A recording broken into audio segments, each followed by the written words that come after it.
یہ اب وفاقی حکومت پر ہے کہ وہ کیسے چلانا چاہتے ہیں۔ اگر حکومت نے نہ بتایا تو پھر ہم نیشنل اور انٹرنیشنل عدالتی معاون مقرر کریں گے۔ ہم اس معاملے سے پیچھے نہیں ہٹیں گے۔ ہم ہر صورت اس معاملے کو ڈیسائیڈ کریں گے کہ کون ہے جو آڈیو ریکارڈنگ کرتا ہے پھر لیک کرتا ہے۔ نہ ایجنسیوں کو پتہ ہے، نہ وزیر اعظم کو پتہ ہے، نہ حکومت کو پتہ ہے، نہ پیمرا کو پتہ ہے، نہ ایف آئی اے کو پتہ ہے، نہ پی ٹی اے کو پتہ ہے۔ پھر کون ہے جو ہمارے ملک میں تمام شہریوں کے بنیادی حقوق کو تباہ کر رہا ہے؟ کون اس کے خلاف ایکشن لے گا؟ سب سے پہلے ہم اس مقام تک پہنچیں گے کہ یہ ہے کون، پھر اس کے خلاف کارروائی کیا ہونی چاہیے وہ ہم ساتھ ڈیسائیڈ کریں گے۔ عدالت نے اٹارنی جنرل سے استفسار کرتے ہوئے کہا کہ آپ چیک کیجئے گا، کوئی خبر تھی کہ آئی بی کو ریکارڈنگ کی اتھارٹی دی گئی، کیا ایسا ہے؟ تو اٹارنی جنرل نے کہا کہ میں چیک کر کے بتاؤں گا۔ وکیل سردار لطیف کھوسہ نے کہا کہ یہاں نام لینے پر تو پابندی ہے لیکن میری تصویر پورا دن چلتی رہی۔ عمران خان کا نام لینے پر پابندی ہے لیکن میری تصویر پورا دن میڈیا پر چلتی رہی اور انہوں نے وہ آڈیو چلائی۔ جسٹس بابر ستار نے مسکراتے ہوئے ریمارکس دیے کہ یہ تو آپ کے الیکشن میں بھی آپ کی مدد دے گی۔ بہرحال یہ ایک سیریس ایشو ہے، اس کو ایڈریس کریں گے۔ عدالت نے ایف آئی اے اور دیگر کو دوبارہ جواب جمع کروانے کی ہدایت کرتے ہوئے کہا کہ ہم سینئر صحافیوں کو بھی عدالتی معاون مقرر کرنے جا رہے ہیں۔ آخری موقع ہے وفاقی حکومت کے پاس، اگر تو وفاقی حکومت درست طریقے سے ہمیں اسسٹ کرے، ہماری معاونت کرے تو ٹھیک، اگر آپ نے تماشا بنانا ہے تو بنا لیں تماشا۔ ہم بھی اس میں نیشنل اور انٹرنیشنل عدالتی معاون فراہم مقرر کر دیں گے اور پھر ہم خود فیصلہ کریں گے، اور پھر ہمارا جو فیصلہ ہے شاید وہ کئیوں سے برداشت نہ ہو سکے۔ دوسری جانب عمران خان کی درخواست تھی سائفر جیل ٹرائل کے حوالے سے۔ ایک وہ تھی جو 12 دسمبر میں فرد جرم عائد ہوئی خفیہ ٹرائل کا حکم ہوا اور مختلف عدالت سے استدعائیں کی گئیں۔ پھر ایک وہ درخواست تھی جو فریش فائل ہوئی بطور اعتراض کیس کے لگی تھی، اور ایک وہ ہے جو 4 دسمبر کا پہلا فیصلہ جس میں کاپیاں تقسیم ہونی تھی، نقول تقسیم ہونی تھی، اس کا تھا جو پہلے نوٹس جاری کیا گیا۔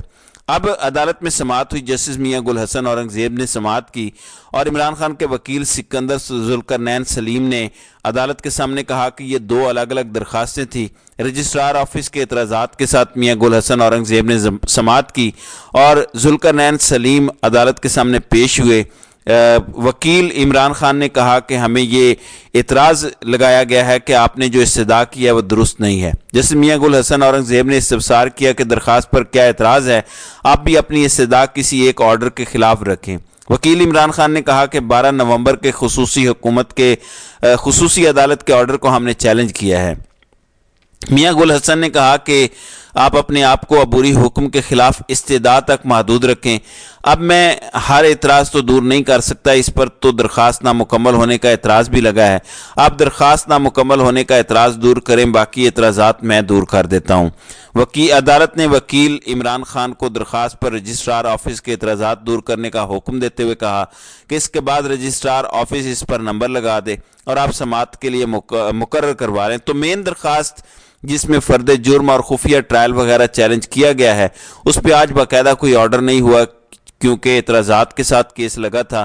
توہین عدالت پر کل یا پرسوں جو آخری ورکنگ ڈے ہے اس پر سماعت ہونے کا اور اس میں سٹے دیے جانے کا امکان ہے۔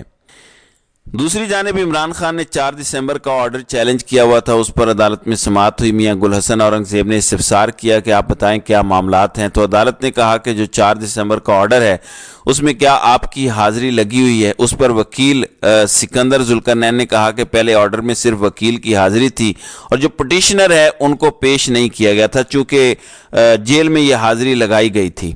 جسٹس میاں گل حسن اورنگزیب نے کہا کہ جیل ٹرائل کن حالات میں ہو سکتا ہے، یہ تفصیلی فیصلے میں لکھا ہے۔ عدالت نے ہدایت کی کہ فیصلہ ہائی کورٹ کی ویب سائٹ پر اپلوڈ ہو چکا ہے، آپ پہلے اسے پڑھ لیں۔ وکیل نے کہا کہ جب ٹرائل کا عدم قرار دیا تو اس کے بعد کورٹ نے کچہری میں کیس کی سماعت کی مگر ملزمان کو پیش نہیں کیا گیا۔ جیل سپرنٹینڈنٹ نے ملزمان کو پیش کرنے سے معذرت کی جسے عدالت نے منظور کیا۔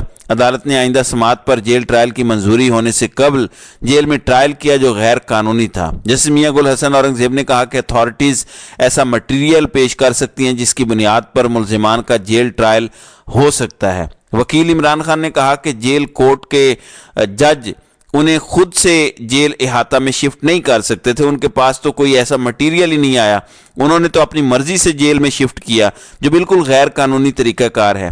Additional advocate general Iqbal Duggal نے سائفر کے جیل ٹرائل کا 29 نومبر کو نوٹیفیکیشن عدالت میں پیش کیا۔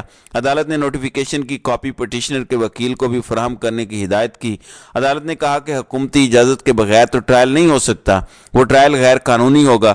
تو انہوں نے کہا کہ 4 دسمبر کا فیصلہ دیکھ لیں، جس دن نقول تقسیم ہوئی اس دن عدالت خود لکھ رہی ہے کہ اگلی تاریخ پر نوٹیفیکیشن بھی جمع کروائیں۔ تو اس کا مطلب ہے تب تک تو نوٹیفیکیشن نہیں ہوا تھا، تب تک نوٹیفیکیشن نہیں ہوا تھا تو وہ کاروائی کیسے قانونی ہے؟ اور اس کے جو سبسیکوینٹ آرڈر ہیں وہ سارے کے سارے غیر قانونی ہیں۔ اس پر پھر عدالت نے کہا کہ آپ کے پوائنٹس ویلڈ ہیں، آپ 2 کام کریں۔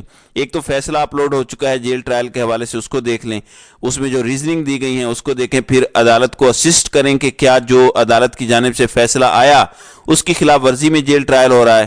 پھر حکومتی نوٹیفیکیشن تھا 29 نومبر کا، اس پر بھی عمران خان کے وکیل نے کہا کہ ہمارے خلاف ٹرائل تو شروع ہوتا ہے 23 نومبر کو، نوٹیفیکیشن جب 29 نومبر کو ہو رہا ہے تو پھر وہ کیسے قانونی ہو سکتا ہے؟ تو عدالت نے کہا کہ آپ نوٹیفیکیشن کو بھی پڑھ لیں، آپ تفصیلی فیصلہ بھی پڑھ لیں، پھر اس کے بعد اس پر فائنل آرگومنٹس رکھ لیتے ہیں۔ تو اس درخواست پر 28 دسمبر کی تاریخ رکھی ہے، جبکہ دوسرے کیس میں عدالت کی جانب سے حکم جاری کیا گیا کہ اعتراضات دور کریں، اور امید ہے کہ کل دوبارہ اس پر سماعت ہوگی اور آج اعتراضات دور ہو چکے ہوں گے۔ تو ناظرین کرام، آپ کی اس ویڈیو کے حوالے سے کیا رائے ہے؟